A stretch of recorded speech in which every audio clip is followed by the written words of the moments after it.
I think y'all can beat 100%. them. They can think definitely they can. will. Y'all don't even know who we're talking about off the rip. You have no idea. You don't know who we're talking about. But welcome to episode. This is episode 48. 2 more from 50. 2 more. But like Jonah said last week, we got a lot more content than that because we had live shows. We got shorts on there, so that counts. I know that shit counted as videos on there. So hey, shout out to us. But welcome to another week of Uncommon Commentators, episode 48.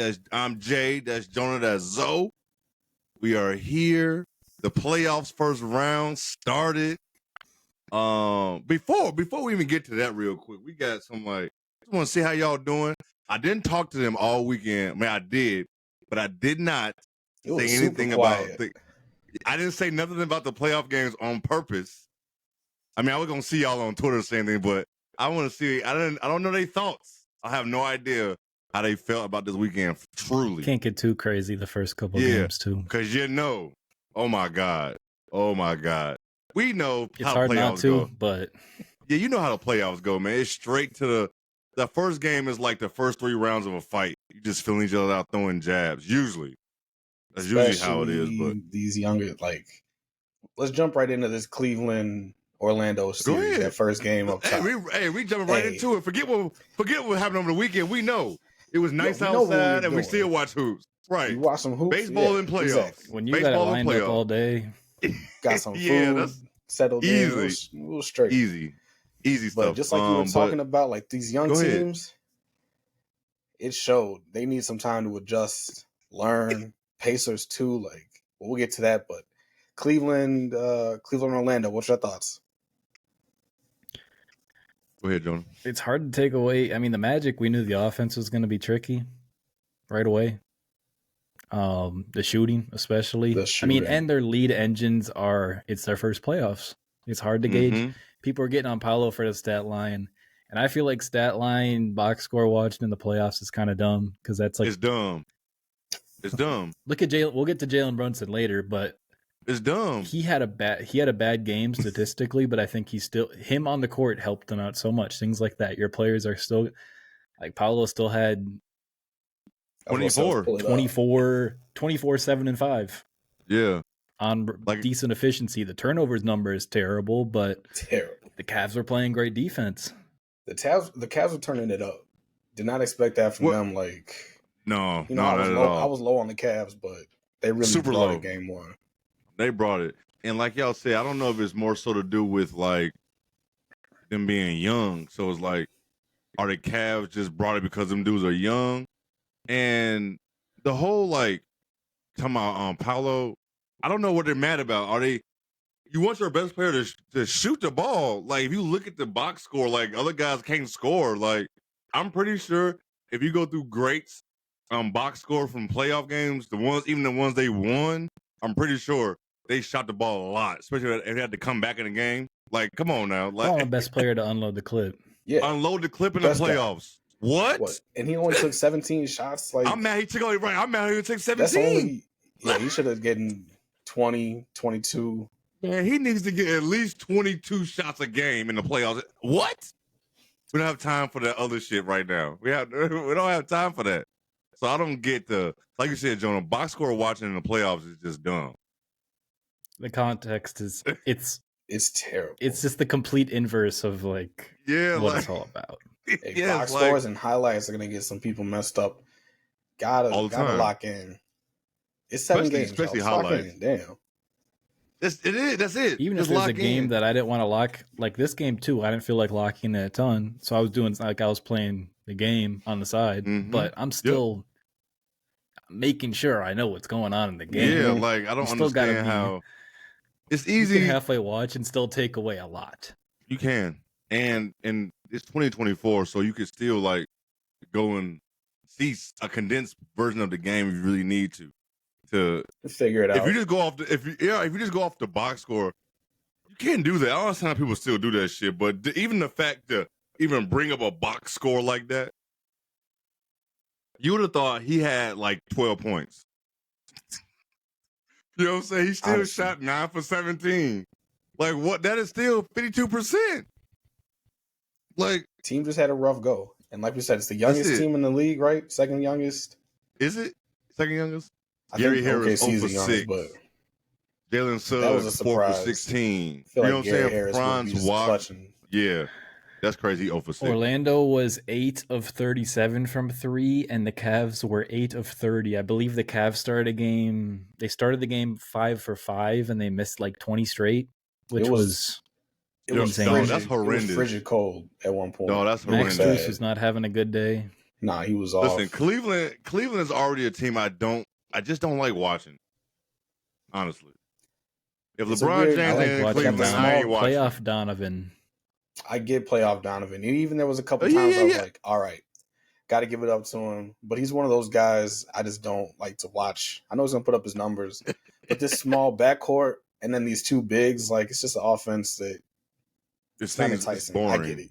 Yeah. No, I get it. But it's like it can be built for the playoffs. But, I mean, I think I did pick Orlando to win this series. Orlando has a good defense as well. So. Yeah, so. And honestly. We'll see. I mean, Suggs I know went out, so he returned. Yes, he did? Oh, cool. I didn't catch that. Ooh. They need him. They need him. They do need him. And look, Orlando, they can go back to Orlando for games 3 and 4, and they can tie this shit up. You know how this shit can have changed. Role players play better at home. They don't play that good on the road. That's just facts at this point. Like, we just know it. Like, role players, you just feel comfortable. It's easy to make those big time shots. Even though, I mean, neither team really can shoot that well, but I'm not gonna put the dirt on Orlando yet because they still can go home and tie this shit up. It could be 2-2, and they have nothing to lose. Nothing. Not a thing. The fact that they're here is a win for them. Yeah, like I don't think nobody. They almost had home court advantage. Exactly. I don't think people I watch, anything like that, people I've seen on Twitter actually picked Orlando being a top 6 team. I can't think if I've seen anybody. I felt high at 8. Yes, you know what I'm saying? Like, I think I left. Did y'all see anybody? I thought they were going to grow a little bit. 5 is crazy. 5 is crazy. Were they even in the play-in last year?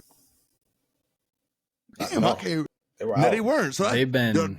No, that's a crazy jump. Because you're right. You just in the lottery. That's how you got Paolo. So you go from there to no play-in to the 5th seed. Like you said, almost got a damn home court for the first round. Like, come on, man. So they playing with house money, as they say. I'm not really looking too much into this. I think it'd be a bigger story if Orlando was up 2-0, going back home up 2-0. You know what I'm saying? So it's like Cleveland did what they were supposed to do. Like, I didn't watch a lot of this second game because I'm gonna go back. I'm gonna go back. Overlapping is tough. Yeah, I'm gonna go back to watch a little bit. But it sucks that they on that channel, NBA TV at 6:00. Then there's 6:30 on TNT. You got Knicks and the Sixers. Especially you're not going to win series that you're looking forward to. Hey, yeah, you're not going to win that. It is. Weeknights in the playoffs, you know what's going to happen. Yeah, just enjoy that first weekend. That was like Christmas this weekend. It was. I didn't realize in game 1, Donovan Mitchell went 11-21, 3 from 8 from 3, 5-5 from the free throw line. That's not bad at all. He's always going to get his. He is. Orlando scoring under 90 in both games is not going to get it done, even against the Cavs. They need it's not. No, it doesn't need to be perfect, 86, but you need something that gives you a chance. Man, 86 is crazy. He put up a dud that first game. I don't know how he played tonight. You expect him to perform better at home, just like you were saying. Fultz, Carter Jr., these role guys, they'll play better. Yeah, they're going to play. It'll be more interesting. I fully expect them. Yeah, they might end up getting swept, but it'll be a better fight.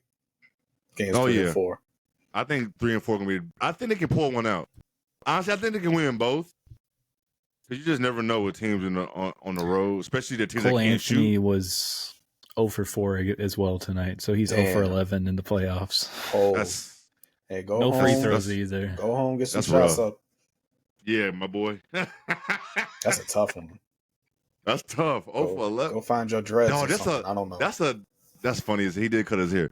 That is a long, like when you playing bad, like we've all been there. Like I didn't have to travel across country, but if you play bad on the road, even if it's in high school, if it's in junior high, college, that bus ride home is so long. You be like, dog, either you didn't hit well, you didn't shoot well, you didn't tackle well, something. It's that archetype, that bench score archetype, you got to give the props to the dudes that can get it done. Because like the mentality side of it is you got to have unlimited confidence. You do, because you're gonna have some bad games.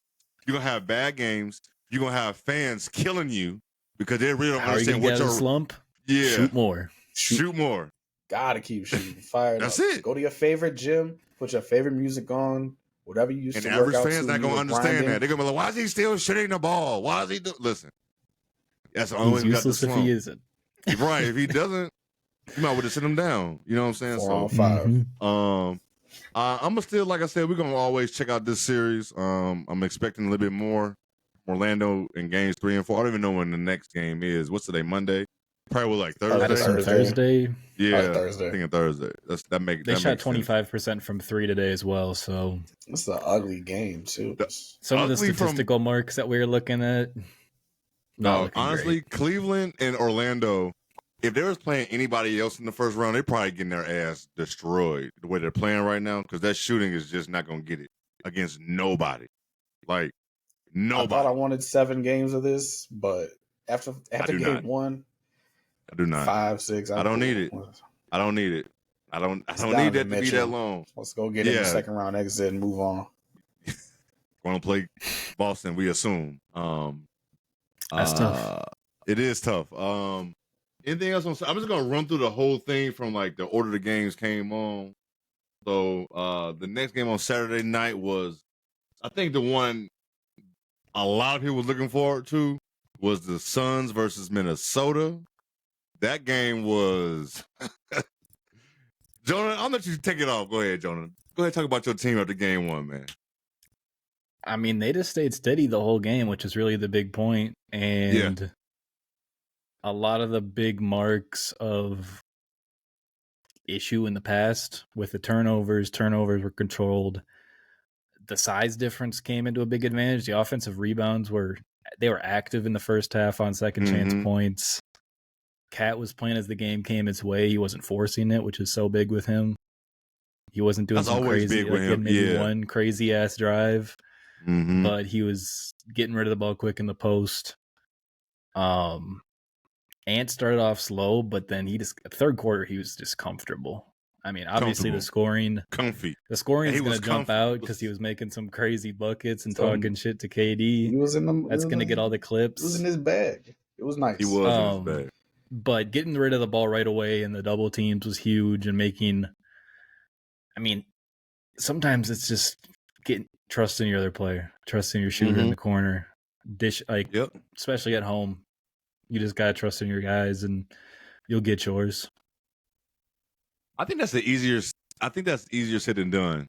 Trusting players. I think it takes a whole season to get that. I don't think people actually give that a lot of credit. Like when a star trusts you, like it takes a lot for that to happen.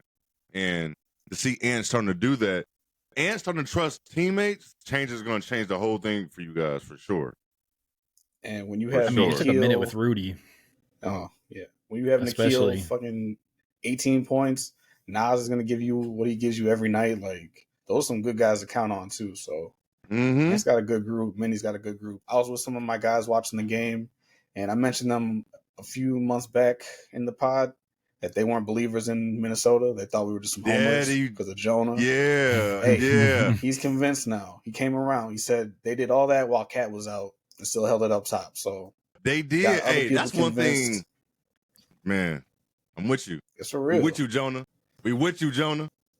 I think the big thing too is, I was thinking about writing about this week, but with how people, the difference between depth and like quality depth is such a weird kind of discrepancy with the playoffs. Because if your team has a lot of players that could be rotational players, it could be counted as depth. But if you have really good bench players, it could be counted as depth. But like when you look at Nas and Nikhil compared to Eric Gordon and Drew Eubanks, like that is such an advantage. That's easy pick. That's a big advantage for y'all. The Suns didn't go deep into that bench, but like if you can take some of those minutes away and get that bench point advantage, we're seeing it with the Knicks with their bench mob and just having. And the thing about that, too, is those players are jumping into the same role as someone else. Like Nikhil's just jumping into the Jaden role. Nas is just jumping into the Cat role. Like, it's pretty seamless with kind of archetypes. And I mean, their skill sets, honestly, and they can still play them at the same time. Like when Nikhil and Jaden are on the court at the same time, Jaden just goes into the corner help spot, and Nikhil stays up top. And then Nas and Kat can play together. Nas and Rudy, all that. I mean, just kind of unlocking, just kind of that identity of things of just find. I mean, you can find more lineup combinations. It's a lot of different combos you could throw out there. If you got adjustments to make, it's gonna help you out even more. You got more options. When you said that Nas is basically a wing now, he came down, did that double in and out, over the top pickup, over the head, reverse with the right, man. He's comfy out there. Cold. Y'all comfy over there, and he's fearless with his 3-point pulls. Like this year, especially as a catch and shoot attempt, like I think it's because his shot is so kind of goofy from like its hip that people don't expect it. It's so quick. He does still, but he gets off some crazy contested shots, and you can live with the misses because there's so many makes. And I mean, in the playoffs too, he shot 40% from the 3 this year. Like you want your good guys taking those looks. If you take extra 5 seconds, possession's over. You're scrambling. You got to be confident. No, y'all definitely do, man. And y'all look really confident out there. Y'all look comfortable. That's the thing. Y'all look comfortable no matter who y'all playing. And a lot of people, I was seeing a lot of people on Twitter talking about like, this is a bad matchup for Minnesota. Phoenix finna do that. Phoenix gonna do this. But when you look at their team, they don't get. It's hard. You got star power. We all know that. But it's hard for them to get their points. Like they don't know how to. The shit I've been saying about Phoenix all year is I was about to say all year. even if they move forward, it's gonna be the same shit with Phoenix. If they move forward in this series, it's gonna be hard. Like if you look at this, KD got 17 shots, Booker got 16, Beal got 10. Like first of all, and KD still scored 31 points. That's insane. He scored 31. He was getting to his spots. Yeah, Booker shot the ball Booker shot 16 times and only scored 18. That's crazy. That show you how great KD really is. They pretty much shot the same. And I mean, KD's makes were impressive. They were impressive. I don't know what this is why I always at least it was. I know it was like a blowout type game, but at least it was still something to watch. It was something to watch. Like, and a little bit piggyback what Jonas said about the about depth. I always get into this conversation with people during the playoffs because, like you said, you can always bring up depth, but does it really matter in the playoffs? Does it matter in that series what you have? Because, like you said, like you come off the bench, you got Royce O'Neal come off the bench. He come off the bench first for them, right? Yep. Then you got Eric Gordon and Drew Eubanks. What? Like, and then if you go after that, you got Isaiah Thomas, Bobo, Little, Thad Young, and Okogie. Garbage minutes. I'd have to think Thad Young is the next guy up, and that's only if Eubanks is playing like terrible and they want a smaller option. And that's like, look at that. Look at that. That's it. Look at that roster. When you think about it, and this is not trying to be like, no, game one, I'm changing tune. No. This is like something we've been saying about Phoenix all season. This ain't nothing new. Like, yes, that was their big test too with the offseason too. Yeah. They were cap hit. They had to get all those minimum contracts. They only had so much wiggle room.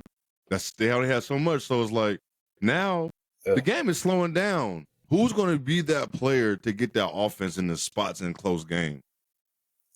I'd like to see some more creativity from their offense. Like Vogel it's so is known boring. as a defensive coach. I think Vogel has a great defensive game plan, and the Wolves are already finding better ways around it from where they were in the regular season. But the offense is just too like static sometimes. Like KD, go get you a bucket. That's a great option here and there. You can't just do that all the time. You can't just do like one ball screen, a Nurkic handoff or something, and just go cook. Like you can't do that over and over. Who was it's not going to work. Who was on Vogel's staff when he coached the Lakers? I don't even know. I can't think of any memorable names. His offense didn't look like this over there. I mean, I know the pieces he had, but the offense didn't look like this over there in LA. So it was just weird. So, and I'm not going back to look at I'm not going to go back to Indiana. The game has changed so much since he coached with the Pacers. to now. I'm not even gonna go all the way over there. Hey, if he had someone that stuck around for him that long, I would not be shocked. Yeah, me either. But that's a rider right there. The offense don't even change. The offense don't even. It's gonna be so much different from what he had to do in Indiana to now. So, but the offense just looks flat. They really do. I think that point guard by committee. My fault. That point guard by committee shit just to me just don't work when it comes to the playoffs. Nah. Like Jonas said, KD can always go get himself a bucket. Booker can get himself a bucket, but he's also such a good shooter that you want him coming off some good looks, and nobody's setting that up for him. You'd like to get KD some easy buckets, but no, they got to work too hard, just like you said. We thought Bradley Beal could be that, off guard, combo guard more, but his play's been inconsistent all year. Injuries, whole team up and down. And this was a question with them too coming into the year. Like, where's other than Beal, no one else is getting rim pressure. Booker loves his mid range. KD loves his mid range. Booker is the only one and Nurkic he was the second worst center at the rim, other than Capella this year. That's insane. And obviously Rudy's down there already, so it's going to be a little difficult. Yeah, it is. I mean, if it's just like if Booker and KD are making contested middies, you can live with that. Yeah, that's tough. Oh yeah. If they have to work for their baskets that much, you can live with that. Oh yeah, every time you can live with that shit. Definitely. I don't know, man. It's just I don't know why they don't bring like Booker off like curls or not curls, but some flares or something. Something. Like get some movement. They don't have doubles. Yeah, something. They just don't have anything. Something easy. And that's another thing about going to get Bradley Beal was a name. But just because he's a name, you just don't know how he's going to be in the playoffs. When the last time he been in the playoffs? You don't even know if he's going to be like around other star talent. Yeah, like he had John Wall. What year was that when they actually made it? They could have had a chance, but he ran against Cleveland. Was that 2015? 2017, I think? 16. That's how long ago? That's 8 years ago. That's 8 years ago. That fadeaway three from Bron, that series? I think was that a series? I don't even know if that was a series or a game, but that was still crazy. But you just don't know how Bill's going to be. It was that era. You just don't know if Bill, and then people talking about Bill can be the ball handler. You don't know what Bill has played pressureless basketball for a long time. You go from because he needs the ball in his hand to be effective. Yep. And I mean, I was thinking the same kind of dialogue with Porzingis going to the Celtics and having a good role because he took a step down and it elevated his game. Like when he's the higher option, he's not going to be as good of a player. No, that's just not who he is. But if you take a step back and you have some more people around you to help you out, but like he's such a good catch and shoot threat, and I just don't know if Beal's much more the creator type, and I think that might kind of trip him up a little bit. Yeah, he is like ball more creators, like one ball, little movements. It's not a good mixture for playoff wins. And like I said, Phoenix can still win this series because basketball, you just never know. They got somebody like KD who can go nuts for a whole series. You just never know. But we can have the Wolves 20 turnover game here any second. Yeah, like exactly. Yeah, KD Book both nights where they have like 40. It could easily happen. Easily. You can't just overlook them. You can't overlook and be like, well, this team, after game one, they can just go nuts for the rest of these games. So, but they have real issues. You can't overlook what Phoenix's real issues are. The way their roster terrible. Is, they did not play terrible at all. They did. How long? I mean, the first half was probably the smoothest it was. Mm-hmm. They cut down to 5 right out of the gates in the second half, and then it kind of tailed off.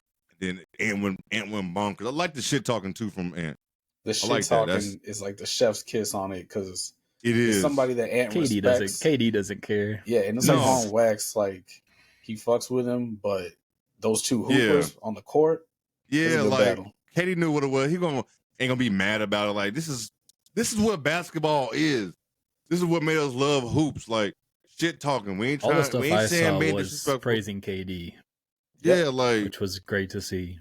Yeah, like we ain't nobody being disrespectful. It's just competitors, competition. That's all it is. That's it. Good entertainment. Yeah, he just likes calling people old, bro. That's all he likes to do. He does. It's funny. Game 3 of Saturday night we had Knicks, Sixers. Knicks won game 111 to 104. I was in and out on this game. Forgive me. I definitely did not go finish watching this, but that shit was lit, though. Locked in.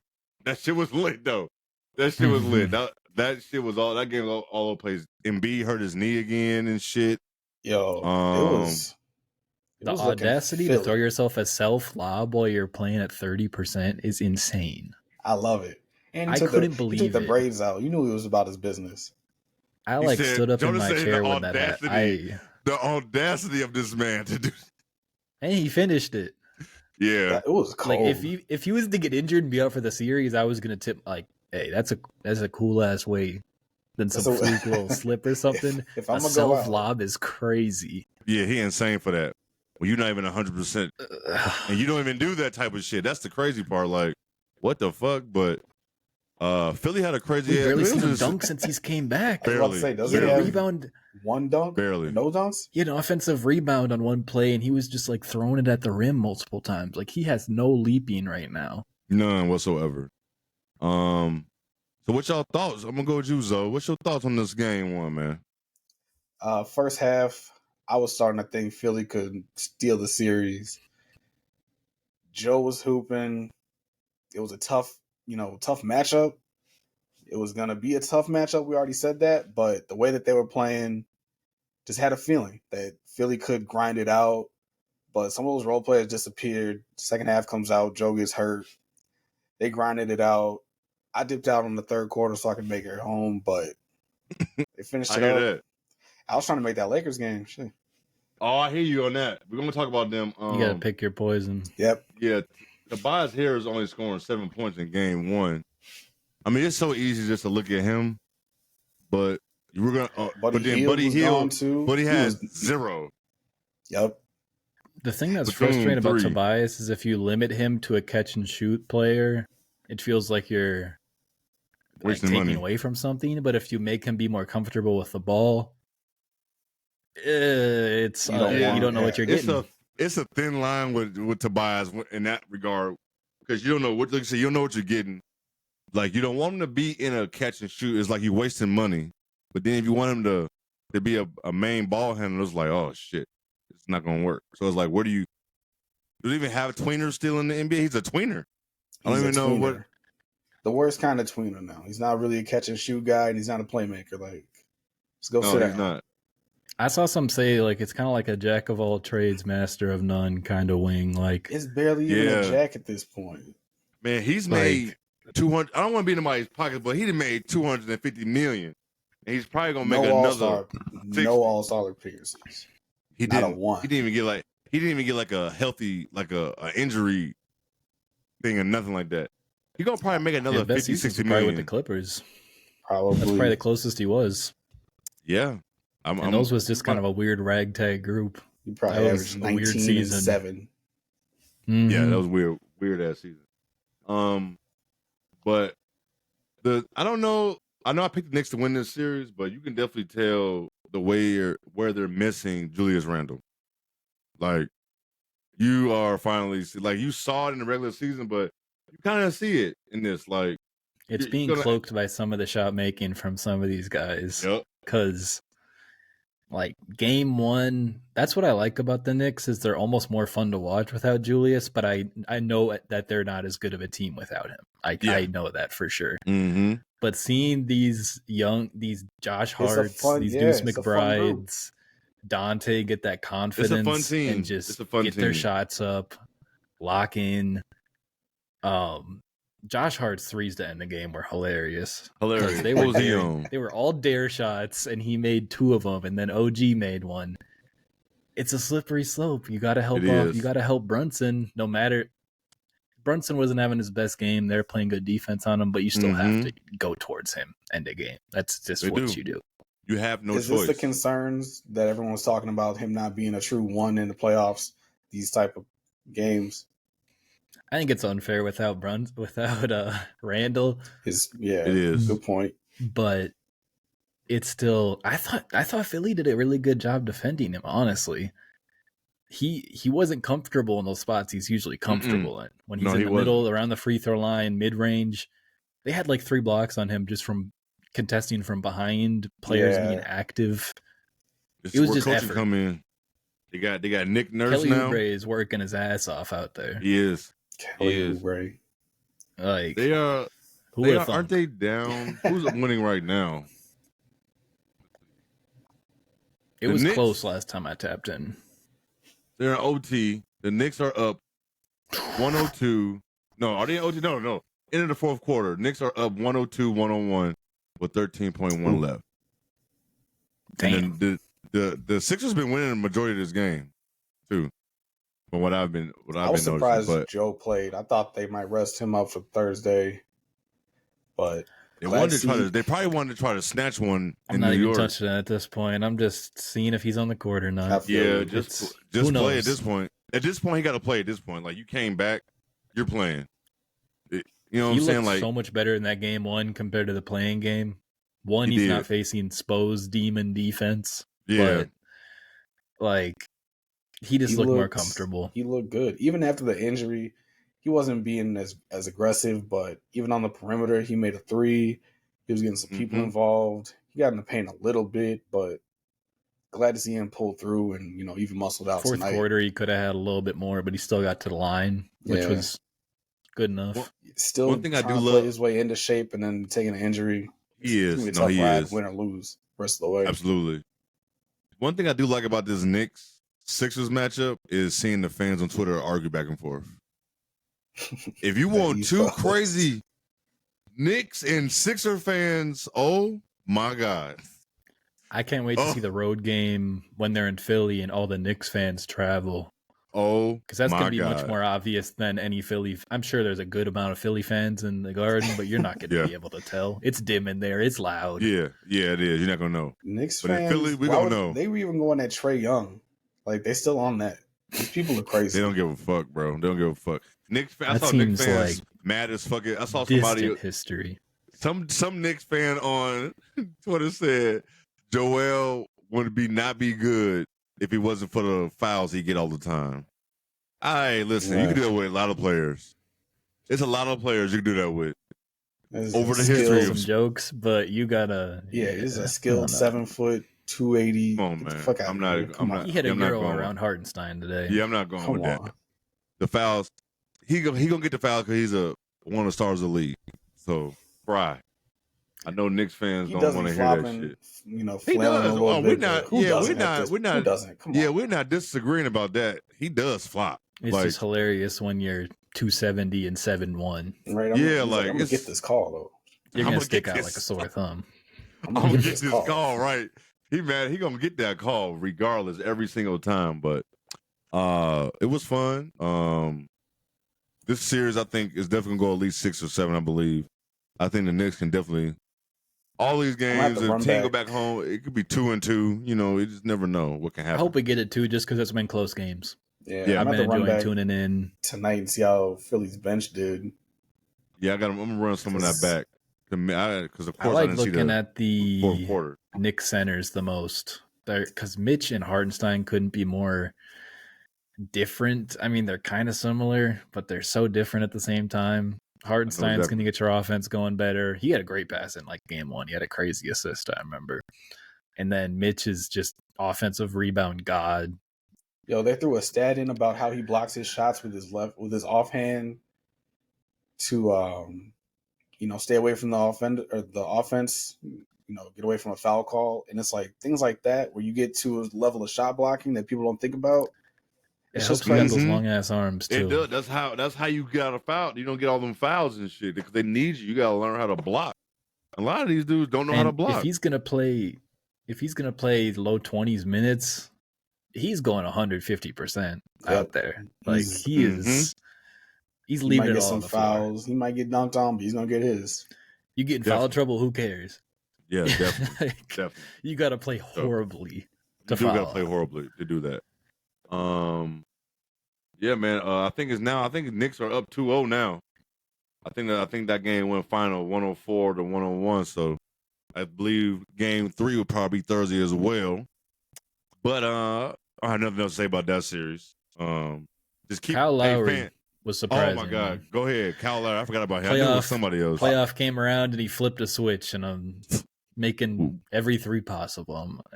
Yo, even that's Zoe's boy. Even outside of the, this is by far the furthest from my boy. But that play-in game, he was going all out. Like you said, he flipped that switch. I know it was Miami, so he was geared up, ready to go. He played 38 minutes in game one. Man, I got to give it to him. He's playing his heart out. And maybe I was too harsh for a little bit, but man, you know that shit can be dead. But as of right now, he's hooping. I ain't mad. He is. I ain't gonna hate on. Super crazy. Sometimes all it counts. All you need is effort. Kyle Lowry does Nelson Cruz. Like from late peak. Still lasting around. Funny as hell. Damn. But he could. Just Kyle Lowry wasn't good until he was like 29. He really wasn't. That's what I'm... Rockets Kyle Lowry was not that good. He was not good. He was not. It wasn't until like 2017 Toronto. Yeah, he wasn't good. 33-year-old Kyle Lowry was his prime. Yo, remember Kyle Lowry in Memphis? No, exactly. I think he might have been six-man conversations in Houston. Give this man some praise, and I'm still shitting on him. It's just been a weird career. Like, I can't think of any other. I can't think of any other NBA careers that are like similar to his little career arc. No, facts, because he was not good at 29 years old. Like, if we go look up his age, he's a little guy. Like, he's not fast anymore. His shooting, hey. If you can find something and stick, you're doing something right. Yeah, he's doing something. Shout out to him. He's hooping. He is. Shout out to that man. On to these Lakers, man. Lakers in Denver series, man. That was the last game of Saturday. We got a few more games to get through. We running on good time. Denver won game one, 114-103. What's the first thing that stick out to y'all? Jonah, you go ahead. What? Oh, go ahead, Jonah. Denver's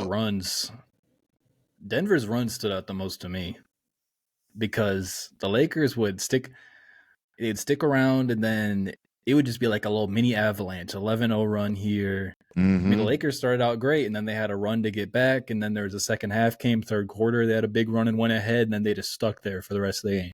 Like, I don't know how you can eliminate the little runs. It seems like they're always going to happen. It comes from anything from like a Peyton Watson block and transition buckets, or like KCP was making some crazy threes in the third, fourth quarter there. They just have options to come alive like that. It's tricky. I'm sure the Lakers wish they had KCP and Caruso right now over D'Lo and Austin Reeves. That's basically what they trade. That's basically what all this ended up being. Where they picked the money, Like you could have had them two dudes, but Caruso was so cheap. He was. Like, I still don't understand that. But D'Angelo Russell went 6 for 20. Right, they did. Okay, the Bulls have a plan. The Bulls had a plan, and then they just didn't want to pivot after somebody got hurt. Right. Yep. But D'Lo was 6 for 20, 1 for 9 for 3.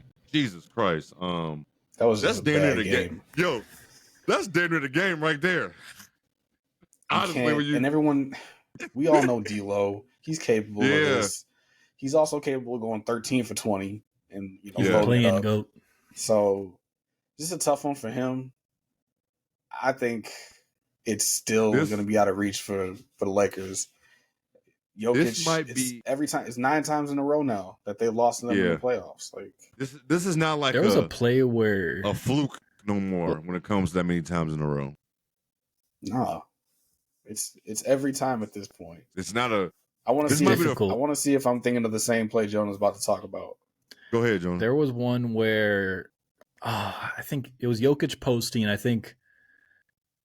don't know who was guarding him, but someone was fronting him in the post perfectly, and LeBron was on the opposite block and help side. Perfect pass, and he did like a little hook shot around it. At that point right there, I was like, "There's just some plays that you can't get. You just can't do anything about it." They had everything in the right position. LeBron's there at help side. You're fronting the post. They got to throw some crazy pass, and everything worked. It's It's tough. Sometimes you're a great player. There's nothing you can do to stop that person.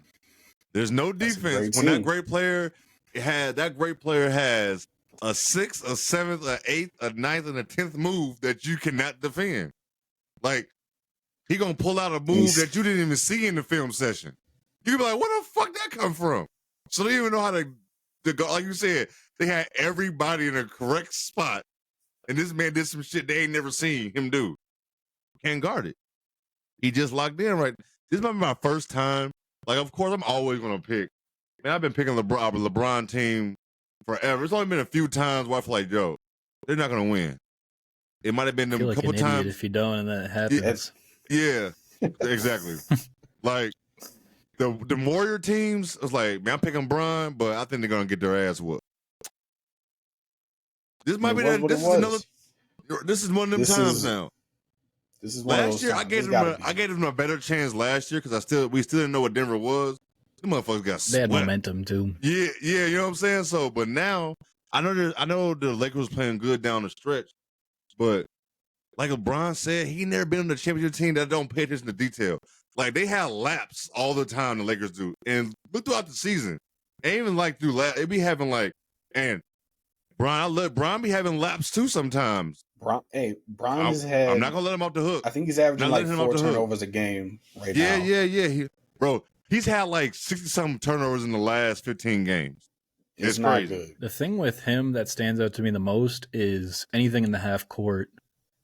Compared, like, transition, he's unstoppable still. Unstoppable still in transition. If he gets a rebound, he doesn't really make moves anymore. He just straight line drives and bullies whoever is in his way, unless it's a center. Yeah. And nobody's gonna step in front of that and take a charge. Fuck no, I'm not. I'm not taking a charge of Jonas so he can find the corners. So the transition stuff stands out the most. And that's how the Lakers get some of those big runs too, is if they can get out and run in transition. Yo, because the Lakers can't play defense. But... The play I was talking about earlier was late in the fourth quarter. AD goes up for a shot. He's complaining about a foul. And I was talking about this last season, the postseason. Jokic takes off. He does not sit there and wait. He's gone. He don't. And I think there was a couple minutes left. It was still close enough. I think they were just making another little run. And this was one of those points that like capped it. Because it just took the gas out of the Lakers. Taurean Prince was coming back on D-late. AD's coming back on D-late. You can't do that in the playoffs. Somewhere in the middle. And they do this every time. Like, the Nuggets are just well-oiled, and they know how to beat the Lakers every time.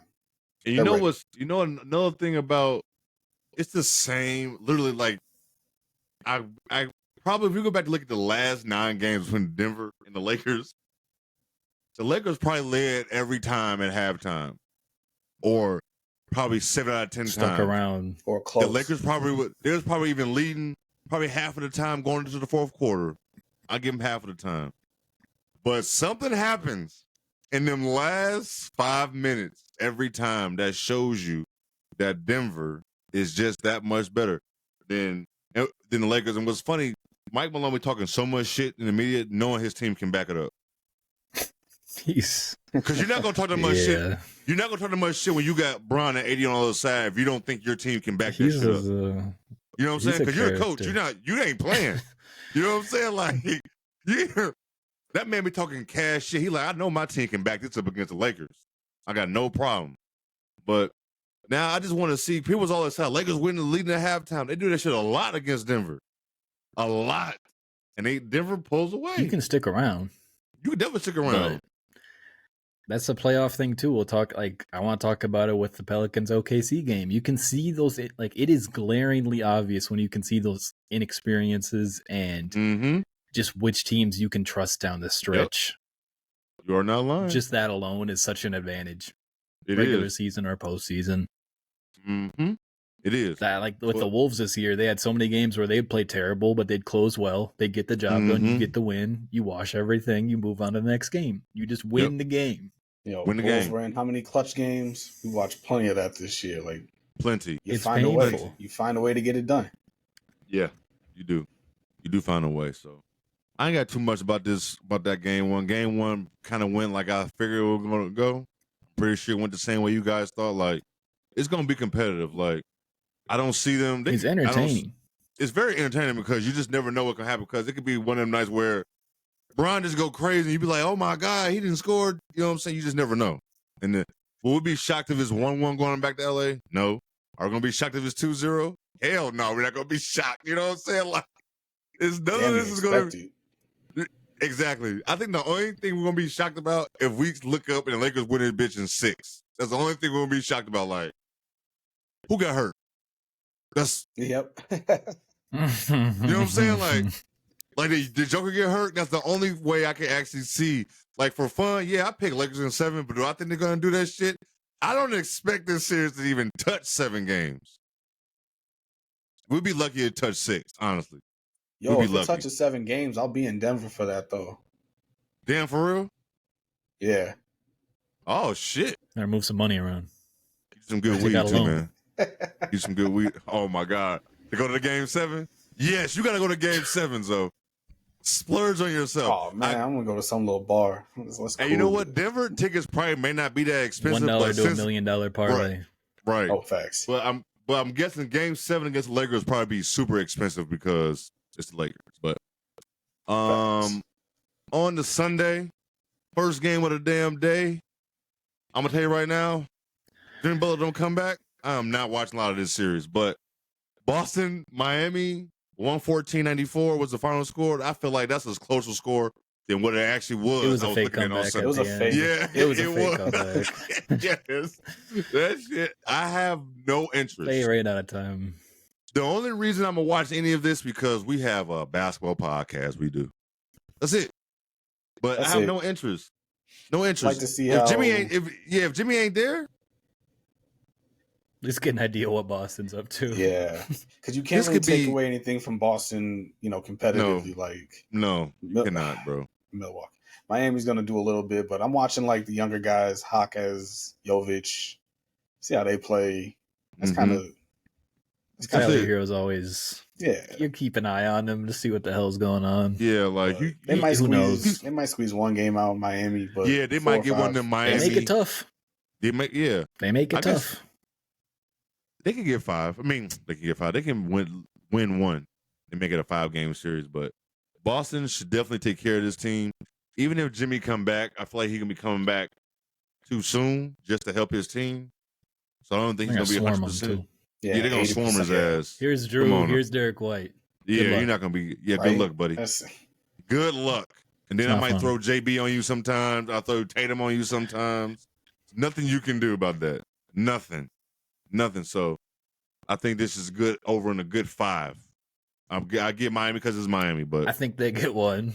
Yeah, that's what I had it as. Yeah, I think I give them Game 4. Honestly, I think Game 4 they'll win. Game 4, that's the one. Yeah, Boston come back and close that shit out. I don't have too much anything to say about this series. I don't know if y'all do, but I don't. My Celtics 3-point frequency always just stands out to me every time I watch them. I think they took like 23s in the first half or something. They were fine. No, it was like in the teens in the first quarter. Let's see. Dog, they shot. That's a great percentage. You can't beat this team if they shoot like this. 22 for 49, 44%, 45%. It was in the first half then, because they had 20 plus in the first half, and it just stood out to me. Because some teams in the playoffs right now, Orlando, 22. Lakers, Wolves, sometimes they don't even. They're in the 20 range of the whole game. They can't even make 10 a game. These dudes made 22. They shot 49 threes. We might shoot 22. How do you compete with that? Miami trying Sam to Hauser has the best role in the world. 37. Sam Hauser, god damn it. He has the best role in America. When you put whoever else on that team around him, he's going to get open looks. And he's going to make... I still can't believe this is Virginia Marquette Sam Hauser that I watched in college for like 6 years. You did. Marquette and his Sam brother Hauser. Also played in college for like 6 years. Yep. Did not think you'd be an NBA player, but here he is. Speaking of college, real quick, someone will find you. Jimmy Roach is transferring to Baylor. Yeah, I don't understand. The transfer portal it's a lot. Did y'all know that I entered the transfer portal? You did? Yeah. Oh shit! Okay. Keep my options open. I'll let y'all know what happens. Bet. Breaking news reach out here. to your agent. Yeah, breaking news. I'm all about the money. I'm all about the money. Clearly, Jamie Roach is, and he probably get more money in NIL than I do in the NBA. No, you can't. There's no way that's possible. Oh, definitely. He'll get overseas bag one day, but NIL money in Texas, you know, keep a little bit. Baylor's done solid with those little transfer guards. So. They do. No, they do. Second game of Sunday, it might be one of the biggest surprise games on Sunday was Clippers, Mavs. Clippers winning 109-97. That's a closer score than what it actually was. Yeah. James Harden was on brand with having a good game one. That's usually what he does. Game ones, there's no pressure. Pressureless basketball. Everybody think the Mavs is going to win now, especially game one, because Kawhi not there. So James Harden went ballistic. Well, I wouldn't say ballistic, but 28 when he had a decent game. Yeah, I was questionable on him going in. Didn't know what to expect. Yeah. So good for him to put up like you said, 6 threes. A no pressure game. You still don't know. Game 2, you just never know how he's going to be in the next game. You just never know what James Harden. Brooklyn fall off on you.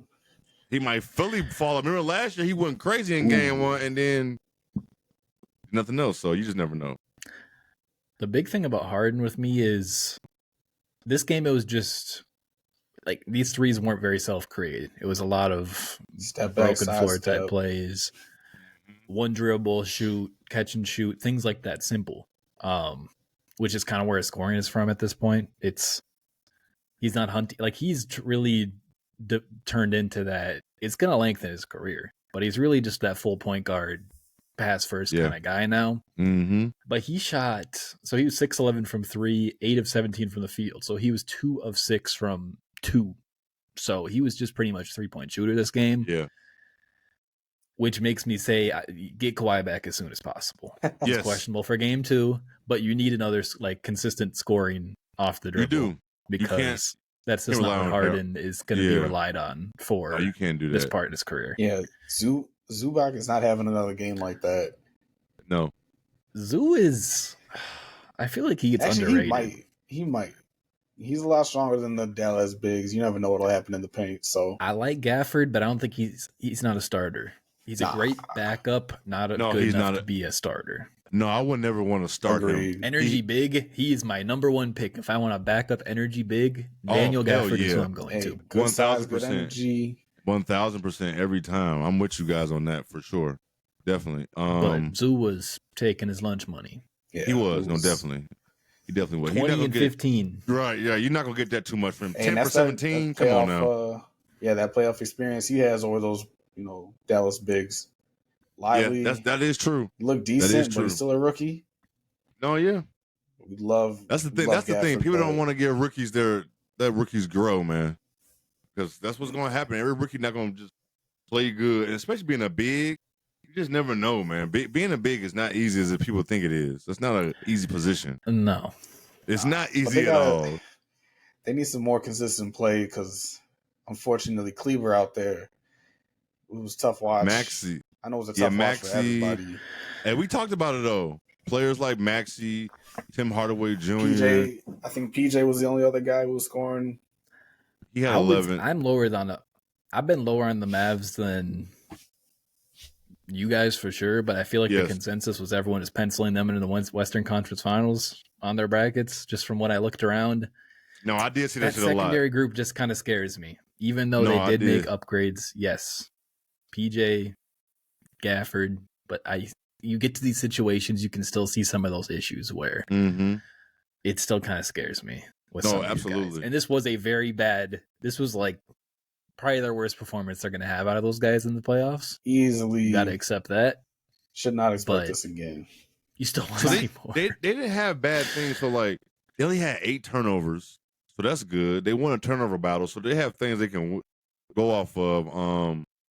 I mean, Lucas shot terrible. 4 for 12 from 3. I mean, is that really, I guess, is that considered bad? Yeah. I don't know now. You get like 12 a bad game for Luka at this point is 33 points, 13 rebounds, and 6 assists. That was a bad game from him. It was, I'm gonna ask y'all. I saw this talk on Twitter. people were saying that it's a crowd that's over here saying now, of course, the media is going to make Kyrie the scapegoat and don't give Luka no blame. And a lot of people over here are saying, Kyrie, we are looking at you. You haven't really had a good series since you had LeBron next to you. So Luka would have an MVP right now if there wasn't already some scrutiny towards him. So I'll put it at that. Yes. I think Kyrie people are on like his that. ass. I like that. I like that. I like that answer. I think Kyrie this year kind of quieted down all the rumors about his, ego, his personality. He was just hooping this year. He put up good numbers. He just been hooping. Yeah, he just been hooping. He's been hooping. He still had a decent game. I think some people are starting to put the blame on Jason Kidd more than Luka. Fans hate Jason. Yeah, fan bases don't. Nobody likes their coach. There's like 10% of fan bases enjoy their coach, but I haven't seen a Mavs fan say anything positive about Jason. They're ready to get him out of there. And you know what's crazy? I forgot what show he was on. But Tim Hardaway Sr. I thought it was hilarious. He was going nuts on the Mavericks. He was saying like how like their offensive scheme is just either Kyrie or Luka Cook, while everybody else stands in the corner. And the way he was talking, I should show you on this clip, but the way he was talking was basically like, yo, he's definitely had these conversations with Timmy Jr. since Timmy Jr. is on the Mavericks. So it's like the way he was talking, like I'm going to see on the clip. I don't know what show he was on. I didn't even know Tim Hardaway Sr. was even on TV shows, first of all. But the way he was talking, like he was talking truth, but you could also tell he was talking truth because he got insider information because him and his son talking. You could just his Tim's tone. Obviously going to be his tone. For his son too. Yeah, it's hard to gauge. It is hard to gauge, but he's not lying. Sometimes it does come off like that. You got to find that. That's where the coach come in at, where you have to find a way so it don't be Kyrie Cook, Luka Cook, Kyrie Cook, Luka Cook, because everybody just standing in the corner. So now they're getting cold, waiting on. They don't know. They never know when they're getting the ball now. So it's like, right. I can definitely see Timmy going home and be like, Dad, they made me sit in the corner again. I didn't touch the ball for 3 minutes. Like their creativity is maybe an occasional Kyrie off ball thing, an occasional Tim off a pin down. Yeah. Maybe a Luka post up. Yeah. I'm sure there's so much more nuance to it than what I think. It's probably more complex than I think. But when it comes down to what they're successful with, it's just going to be leaning on their best options, which is, it can be a good thing, but it can also be a bad thing. Like I do understand, like it's always good to have two dynamic players like a Kyrie and a Luka, but that's where coaching definitely comes in at, because Luka is Luka, and he's definitely got like that Bron prototype type situation. So it's like you can play that way, but once you add a player like Kyrie, Jonah, you said it a couple months ago, like Luka got to change his play style now. Like it can't always be coaching and role players now. Like, bro, you got another legit, like, you know how many teams will want to have Kyrie as a number 2? Come on, man. So it's like Luka got to find a way to. You can't make Kyrie be a spot up shooter like that. You can't do that. Some of the off-ball stuff is yeah. And Luka does not feel like Luka's about to change his game anytime soon. No, and he had to learn how to. If you want another player on your team, you got to learn how to play off-ball. Well, I think everybody has to. Every great got to know how to, because if you need to have the ball every time, I don't care how good of a passer you are, it's going to get easy to guard you at that point now. Everybody just standing. I wonder how many like off-ball screens Luka set this year to set somebody up for a shot. I'm sure we can find that stat, can we? Oh my God! I don't got that type of access. But how many screens? How many screens has he set? Flare screens for Timmy to do? That's why Timmy went home and cried. I get it. Timmy got in the car and called his pops. Let's say pops. I don't know what the fuck Use going your on. size. He said he just stands at the wing when he doesn't have the ball. I don't know, man. I just like seeing how some of these things just come out a little more in the playoffs. Like, yeah, they do. I think a lot of people said Luka's been better as a defender. He can use his size a little bit more. I think Luka in the passing lanes can be good, but a lot of people can do that just based off instinct. Mm-hmm. It's so inconsistent, though, and that's going to be a toggle point in the playoffs. They're going to hunt that. So I didn't know to make people him were defend in saying. space. I didn't know people were saying he's a better defender now. I mean, it I wasn't. would never. It was a low bar. Okay. I think it's more just the effort. I would never. He falls asleep way too much. Sometimes he doesn't even. It doesn't look like he tries, and like you said, he falls asleep. Or he'll be in the like corner 10%. and the He's guy like 10% just crashes on the defense. offensive glass. Yeah, it's bad. He's always looking for a leak out, get the ball and keep going. But is it alarming that they lost without Kawhi? They lost to the Clippers without Kawhi. The third quarter, second half, offensively, the two main guys got it going. These role players gonna have to step it up. Like you can't have nothing from them. Yeah, can't have one other guy. Away. Yeah, you can't have one other guy in double figures. Someone else got to score. Yeah, because like Luke with 33, Kyrie with 31. That's crazy. 11 is the next, and then Lively with 3. Timmy Jr. with 6. Yeah, Exum with 3. Man, you can't do that.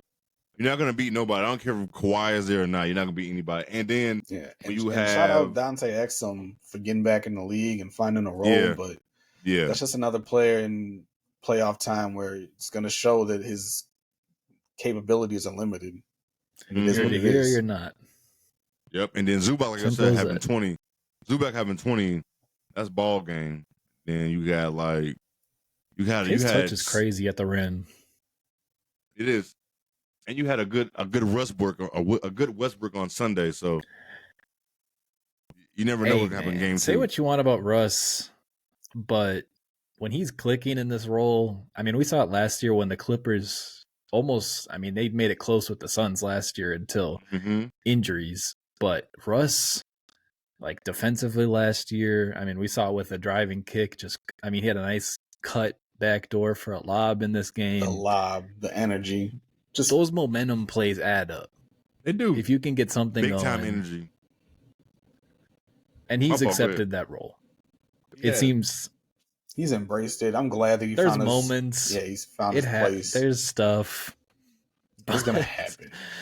It's stuff you gotta deal with having a Westbrook on your team. That's stuff you gotta deal with him. But I'm excited for 4-4, 2 steals. I'm definitely excited for game 2. It's Kawhi. I don't know if Kawhi gonna be ready for game 2, but I'm excited for game 2 because I saw so much star power. I didn't see any quotes, but I saw questionable. It's so star studded, that series, to the point where you just never know again what can happen with everybody being healthy. But game 2 for that should be tomorrow. It should be tomorrow. Yeah, tomorrow. But on to the next game on that Sunday slate. Game 3 was the Bucks and the Pacers. Bucks won 109-94. Dame went ballistic in the first half for sure. It's kind of like some bloodbath only.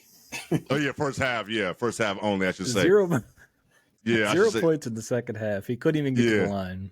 That's crazy. That's insane. I don't know. Even with the lead, how do you not make the line? How does that happen? Let's see. Turn yourself into someone. Dude, come on. Playoff basketball. You can see the game 1 jitters. The first time being in the playoffs. You got Halliburton only had 9 points. First quarter was not pretty. It was ugly. You're already behind. You got to try to come back. You're on the road. The Bucks crowd is into it. Dame going crazy. It's like one of them. Like, all right, we're gonna keep playing this shit, but on the game 2, like they're rocking so hard to the point we're probably not even gonna come back in this shit. But Siakam went off. Too. This could not. Yeah. Siakam was the only one touched. He was comfy. Yeah, he was comfortable out there. They were 8 for 38 drives. Yeah. He was 8 for 38 from 3.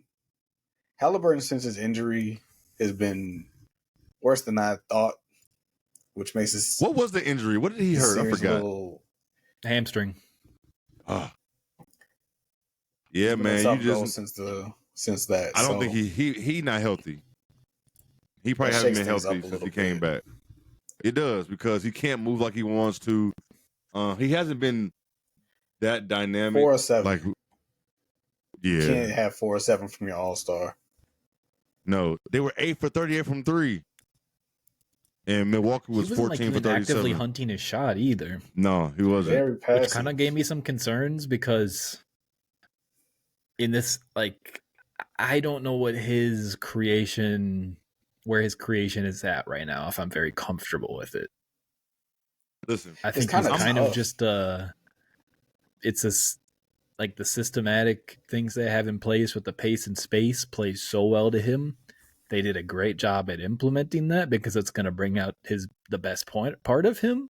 Yeah. But when you get into those situations where he's going to be out of that comfort zone, what are you getting? Are you just getting a pass first guy? Are you going to be comfortable with some of these 3-point shots? It's tricky. Listen, you could tell I didn't. They were. Go ahead, my fault. It looked like they were going through spats, like we said, 8 of 39 from 3, where they just could not score. And you were like, "Yo, where's Buddy Hield when you need him? Like he would have." That's what I was just about to bring up. They miss him. They should have never. But then he's non-existent in the Philly series, so I understand that. But he fit with them. Work something out. He fit this. He fit the pace. Opened up so much for their offense. Yes, if you watch them, how they offense was, it went through Buddy Hield so much. He was able to like. They don't come on. Movement. Nothing. Constant movement. Yeah, constant. Like I'm telling you, that fucked them. I know the Halliburton injury, that's bad. That's big, a hamstring. But losing Buddy Hield in the middle of the season, they traded him like they weren't playing good basketball. Like I don't understand. I get it might be money. He was on the trade block for seasons. We talked about it. But if it was working this year, change the plan. This wasn't the year to trade him. What they traded to or what they acquired would be just if you let him go, in worst case, let him go in free agency. What's that difference from missing him in the playoffs and getting like a couple seconds back? Yeah, nothing. Like they changed. He opened the floor up because Buddy Hield is automatic. Like you're not gonna. I don't give a damn if he's broke. If he's off the whole game, you're not gonna leave him open. So that gives more room for Halliburton to do his thing. So it's like it changed. And Nesmith is a great shooter statistically. Like they're pretty much the same thing. Mm-hmm. But when you watch it on the court, they couldn't be more. It was tough. Nesmith, he had an early turnover too, where it looked like he was in his head a little bit. First playoff game too. Like we talked about, that experience, a lack of it, is the playing Bucks had that advantage. Easily. The Bucks been in so many battles. Like he was in Portland. It was comfortable for him. He was comfy. He was comfy boy, super comfy. But I don't know. I heard Giannis is questionable, right, for game 2. This is like Dame said. This is why they brought him there. Just sit. They do. They do need him. Yeah. I think you can sit him this series. Can Indiana still win? Yes. But can the Bucks win this series without Giannis? No. Now with no damn. I like seeing forced aggressiveness from Dame. Forced aggressiveness. Yes, because we got Giannis kind of to shoot the ball. Yeah. I like to see Bobby with an expanded role because he's going to put up his numbers every time he gets his chance. Bobby was hooping at the end of the year. 25 and 11. When he gets his minutes. It's kind of a weird style. Yeah, he gets those little biddies going. Mm-hmm. He'll hit some threes.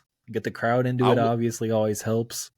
I will say, he does step up. When Giannis is out, Bobby's going to be stepping up. Like, he's going to play with Giannis, but if Giannis is not playing, he is making sure you cannot blame him.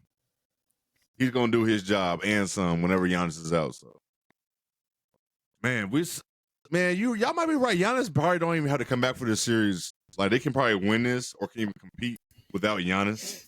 I wouldn't rush him back for game 2. Now, maybe if you lost game 1, then it's like, oh, shit. But you still be tied. So, I wouldn't bring him back for game 2, man. I just want to see the game 2 for the Pacers' offensive sake because it felt a lot like the Mavericks game. This is like the worst you're going to see out of this group. Yep. I don't think it's going to be bad. Yeah, I don't think it's going to be this bad. Third quarter, both teams kind of figured it out a little bit. They could finally start scoring a little bit. The deficit was too much to come back from. Yeah. But they worked it out a little bit to, go into game 2 with some hope, some momentum. Mm-hmm. Yeah, for sure. It's crazy that Halliburton played 37 minutes, Siakam played 40, and there was still an instance in like the second quarter where both of them were off the floor, and it was horrendous. So I'm guessing we don't see that again. Yeah. And Carlisle did go a little deep into the rotation more than I thought. I don't know. It's damn near closer to 2 minutes off the court together, and them 2 minutes they seem to were just recollect bad. themselves in the second half. Man, I don't know what I don't. Yo, as a coach, this is probably the worst game. Yeah, you tell them, hey, it's 0-0. We might be down 20, but we starting over right now. TJ McConnell pulling a 3 is not a way to get out of a slump. Yo, no, Obi Toppin shooting. Oh, he had some rough misses. He hit some rough misses. Put him in the paint. Put him in the paint. They got to figure out those other options. Yes, he can't be shooting. Like I'm saying, you got rid of a shooter in a shooting league. They tried Doug McDermott for 6 minutes. Make that make sense. You're searching for shooting. -17 when you traded away your shooter. In 6 minutes, bro. That's insane. It's almost impressive. That's crazy. That's almost impressive. That button's not getting pushed. I forget he's even in the league still. I ain't gonna lie. I ain't gonna hold you, man. Not gonna. I forgot that trade happened until 2 weeks ago because he just wasn't playing much for him. Yeah, he wasn't. And he was already there a while ago, so it throws your brain for a loop. Yo, didn't even realize Middleton had 23 and 10. Me either until I looked at the box score today. Yeah, I didn't realize either. He's one of those quiet buckets guys, though. He is. Glad to see him realize it. You hope that he keeps it up when Giannis comes back. You know, never know. Question mark about him. No, yeah. You just never know when Giannis. He's an X factor. Yeah. Was 5 years ago, still is now. Still to this day. Before we move on, Lakers is up 33-28 in the second quarter with 9:45 left. I saw Jokic had a double-double already. Shut the fuck up, yo. Are you serious? First quarter double-double. Shut the fuck up. All right, on to the most exciting game of the weekend. And I missed the fourth. I won't say I missed the whole fourth, but I missed the last. I can't make it. Sorry. Sunday, long week into the weekend. That last game, it was good though. But OKC beating the Pelicans 94-92. Man, I really wish Zion was playing in this series. He'll be putting some of these dudes in the blender. It would have been a whole long series. A long series for Chet. A long series. Damn. Oh my God! I fucking hate injuries, especially when the playoffs come around. Shit. Man, wasn't a hamstring. He's getting checked back in a week and a half, so that's just a check-in. Oh yeah, that's over with. Yeah, that's over with. So, they got to move to the next round. And look, we know what the Pelicans are. Pelicans gonna give your ass a dog fight, no matter who's playing, because they didn't have Zion against Phoenix, right? He hasn't been playing, so they're kind of used to this, but it just sucks that he was actually hooping, got hurt against the Lakers, and now he was killing. Man. Say what it is. We didn't talk about the play-in game, but he was right killing. At AD. He was playing perfect defense, and he was still putting in the basket. He was, but I wish he was playing in this series, because this series is going to be fun, but it would be a lot more fun if Zion was playing, because that changes everything on how OKC can play defense, because that dude's a game changer. You know what I'm saying? So it's like now you got other people taking spots. You need players like Brandon Ingram. I don't know where the fuck Brandon Ingram's like one of those guys. Everybody in the league be scoring all these points, and Brandon Ingram it's like he plateaued. He never went up. Change your shot diet. Please. Because you think like he's just going to give you that quiet 20 every night. Everybody give you 20, but then it's time for him. He never got into that. What is he averaging now? I'm 25 a game. Probably average 25 24, a game. Something like that. Yeah. But like now it's like, why aren't you averaging 28, 29? Look at your team. Look at who's on his team. You know what I'm saying? Like, be a little more assertive, a little more efficient. Zion's not always there. Like, what the? Why is Trey Murphy is 5 for 12 from 3. You 5 for 17 altogether. Trey unloads the clip. I was about to say he can shoot. I'll let him shoot. Go ahead. Oh yeah, Trey can shoot all the time. Like, but Brandon Ingram just never. Like Herb, he's past like, that. All right, let's chill the offense too. Yeah, Herb is not the one, but even though he 2 for 8 is crazy. He shot the motherfucker 8 times, but hey, I mean you gotta shoot it. You gotta shoot it. You got exactly, but they still could have won this game I don't know. What y'all think? Is this the best game the Pelicans could have played? Is this the best chance to win in OKC? I think game one they gave it their all, but you're not going to get a game from Giddey where he's 2 points, 6 points. He had two points for Giddey. Dort had 6. The Jalen Williams. I love Dort. I love Dort so much. Like OKC went deep. You're not going to see that. They're going to sharpen up the rotation. The play is going to be better. Yeah. Pelicans took their best loves win. that big rotation for no reason. He's always been. He'd be playing Lindy Waters in like a 12-man rotation for absolutely no reason in the regular season. I never understood What a name. But what a fucking name you just dropped. People going to have to Google that shit when they hear this. They're going to be like, Gordon Hayward. Gordon Hayward's been disappointing over there. He looks like he was already a shell of himself, but he's a shell of that shell. Didn't I tell y'all when that trade happened? did I? I said, I was optimistic. Like Jonas said, I don't know what. In a tiny role, I thought he could do something. No, y'all was something. And y'all making me believe. But now it's like, dog, I don't even know if he can actually pull off what y'all was talking about. 2 rebounds in some solid minutes. Man, I didn't realize some of everybody got minutes for OKC. God damn. Everybody. Like, you're not going to go that deep again. Jesus Christ, bro. Some of everybody was 8 players, 9 tops. It's crazy that 4 players didn't even play. They didn't even play for them on Saturday, but that might have been the Pelicans' best chance to win in OKC. Now, everything changes when you go over to New Orleans, but to win in OKC, man, they've had one of the best home court advantages since they moved from Seattle.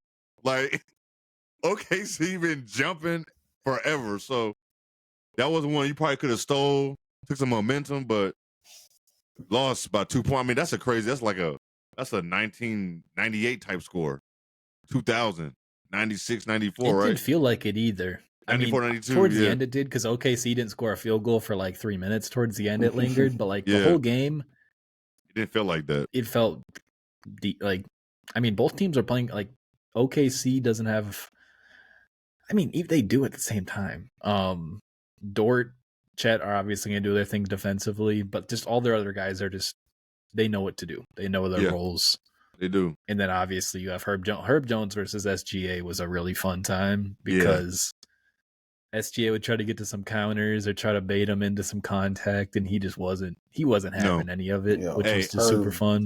SGA just growth from last season to now. People talk about the stats. Like, his numbers are pretty much the same, but how much more you gonna go up when you're averaging 30 plus 7 and 5, whatever ridiculous number he's averaging? So it's like looking from stat, you can't look at stats no more. You watch SGA, it's like he's so much more comfortable late in game. Like this is what I wanted to see from SGA. Are you gonna have like that 4th, 5th, 6th move when the playoffs come? And I got a feeling SGA got some shit in his bag where you just can't stop this move. I feel like his bag is deep. I know bag is like a trigger word, but he has playoffs. I think he has the moves to succeed in the playoffs where they stop your 1st and 2nd and 3rd move, but you got a 4, 5, 6, and 7.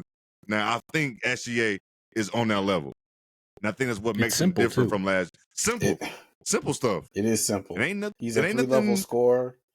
He doesn't take that many threes all the time, but he can hit it. And all his moves inside mid-range post to get to the bucket on you and finish. He's not super athletic. Like, it's all finesse stuff that he's worked on and got really damn good at. Comfortable. Think about he had one move on BI that was absurd.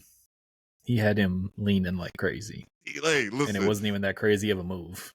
That man, think about when you think about greats when they have crazy ass playoff games, when they be making them crazy shots or them go to the next move, somebody's right here in their face all the time. They just know how to get around that damn defense. Sometimes great offense is going to beat good defense. That's just how it happened. And what SGA did last night in them you just tip your hat at that point.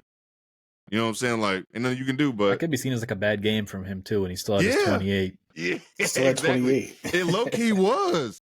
If you think about it, he was 11 for 24, 0 for 3. And he barely has any playoff experience. Barely. Was he? And now he's turned into a number one option. So. Yeah, because last time when they went against, when they had the first round of the bubble, was he on that team? I think it was the Chris Paul.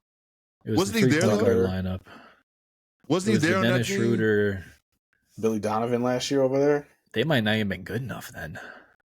No, they made the playoffs. Remember they played Houston. They played Houston and they took them to like game that was the Dort 7. Series. Yeah. That wasn't was Dort. Yeah, the come out season. SGA was there, but he wasn't. Yeah, I gotta look at the roster now because he had to been there because Paul George was already at the Clippers, but he wasn't. It's all tied to wherever Chris Paul was. Yeah.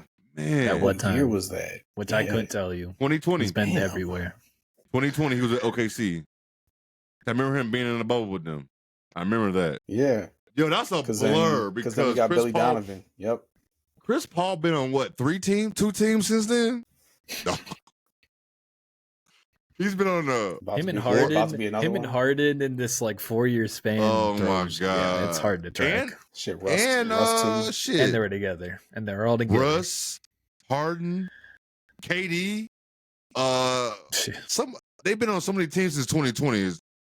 Like it seemed like who else been who's been on another team since then? Kyrie. Just been one team, just one. Right? Isn't it? It shows you how quick you forget though. Yeah, like because these dudes be moving so much. Man, oh my god, that was the last game. Yeah, last game of the weekend, but it was. I was getting upset. It was like so many blowouts at first. I'm like, man, damn, we get to the playoffs. You don't want to see no blow. But I know playoffs do happen. It's basketball. You can have a bad game. It just happens like that. But it was just crazy. Like game after game that was coming on was like blowout. Hey, the home team advantage, the home court advantage really showed this weekend. It did. 8-0. It did. Like it did. It definitely showed for sure. So, man, yeah, I don't know what else y'all. Any other thoughts? Anything else that came across your mind before we get up out of here? The Pelicans center rotation was really interesting. One, because I wanted to see if Val could hang in this series because he's so matchup dependent. Like he's either playing the whole game or he's not. You know, but this man, y'all know how we feel about that. Val. Was the big thing for OKC is they don't know how to end possessions, and he was getting every offensive every board. No, he had. This is when 9 offensive rebounds. Could have Caruso and Drummond for some picks and Bertans, boy. Now look at 20 rebounds. 20 rebounds is barely insane. Winning. Next year. barely. Man, 20 rebounds on the day, 9 offensive. That's insane. Hey, Larry Nance in the complete inverse role of the switchable guy, energy guy. I was low on it all of the regular season, but these last couple of games, he's stood out. Mm-hmm. And I think it kind of shows if they want their ideal center, like if they had like a Nick Claxton or something like that, that'd be great for them. Man, that would be good for the Pelicans, man. Some rim protection, comfortable enough with the ball and doesn't need a ton of shots, something like that. Hey, shout out Pelican fan because that's a different fan base. I would never thought that fan base was like it was. My God, ooh Jesus, man, I want to let y'all know something, man. I have come around to Angel Reese and Cardoso being in the backcourt together. Come around. The vibes. The vibes around the videos I've seen of them two, just the energy in the city of Chicago. Summertime here is already amazing, but the energy social media is going to be doing numbers. Oh my God. It's going to be fun. Like happy to be together for real. Like, no, they do. Though they used to compete against each other, they look happy. No, they do. I want to say that. I know I was very vocal. Again, Cardoso's not bad. I just didn't want her. But I come around, man. I've been thinking about this. Like, man, I'm with it. I'm with it, man. I ain't gonna be upset that long. I ain't gonna be. Why? Why I'm gonna be upset? But not bad. Can't be. I'm here. I'm here for it. But yeah, man, that was fun-filled game ones of the weekend. Playoff time always. You know, the summertime's on its way when playoff basketball is here and shit. So first of all, you know, I did not know that started. Playoff hockey. Had no damn idea that playoff hockey started. Until I saw ads on ESPN. Yeah, and I forgot hockey and NBA is at the same time. I forget about that. So, but if the Blackhawks was in it, I'd be in it because that was a time That was a fun time when that's what was going on. Yep. Yeah, man. I ain't gonna lie. I mean, I go to hockey games, but if you want me to watch, the Blackhawks have to be in the playoffs. If you really want me to pitch it. But, man, I got nothing else happening. No other news, no other shit. There's a lot of different news that happening around the league. Oh, real quick, if y'all don't know, Hornets is going to interview JJ Redick. Please the internet's on fire because he hasn't been an assistant. He coaches fourth grade travel. He's very smart. He's very smart, but does that mean he's supposed to be a coach? Hey man, I'd rather have a great media brand, have some successful podcasts going, some job security, than have to jump into a franchise that is not in a good spot. A terrible spot. Stay exactly Why would JJ do that? I don't care. Even if head coaching is like, if NBA head coaching is on his bucket list, wait it out. He should just do it for interviewing. He had a Raptors interview last year too. Oh, we forgot about that. He did. Honestly, though, is this a Shams Woj? I got information. I'm going to make a bigger deal out of it than it really is, kind of thing. Ooh, because we'll find out eventually. He got the pie. Maybe there's more interviews that happen behind our eyes that we don't know, or there's talks of things with people that never come out. JJ is a talking point, right? He's a talking point right now. Honestly, he's gonna get you clicks. He's gonna get you clicks. He's gonna get you all type of shit right now. Everywhere you see him. It's hard. And now he's linked with one of the most recognizable people in sports now in a podcast. So it's like, man, that's a trigger word. Yesterday, I'm not coaching. I'm chilling. I'm not the Hornets. If I'm him, if Steve Nash can get the Nets for a first job, I'm not settling for the Hornets. That's how I gotta look at it. Like, no, sir. If you get thrown into a good situation, hey, your blood pressure's through the roof. Through the roof. Is that check losing your voice? Like, is his check the check from being an NBA coach? This is gonna be better than what he's doing now. Stress free. Nah, you gotta think about it. He's and drawing if it is, it's probably not worth LeBron it. With some like, is it, man? Chardonnay, ain't no telling. Whatever. Ain't no telling what. Red wine, so I love red wine. I love it. We'll talk about it another time. I know you drink wine. I know you did that. I didn't know. But man, I don't know if y'all got. I have nothing else to say. I'm getting tired. It is. No, let's catch this Lakers game. 10:06 Monday night. We got the Lakers on right now, winning 51-42 with 2 minutes left in the second quarter. I'm gonna edit and go to bed. What about y'all? I'm gonna try to finish up this game before I KO. He's going to sleep first. He is definitely not going to watch this game. I know for a fact Zoe is not about to watch. Wind down. It's early. Yo, it's 10:06. It's early. I got a little bit left in me. Hey, your adrenaline is going right now because we podding. You're going to shut this shit off, and that shit's over. I got 45 minutes tops. And that's being nice. That's 9 minutes left in the fourth. I might be out, but until next week. Till next week. As Uncommon Commentators, we signing out. Peace.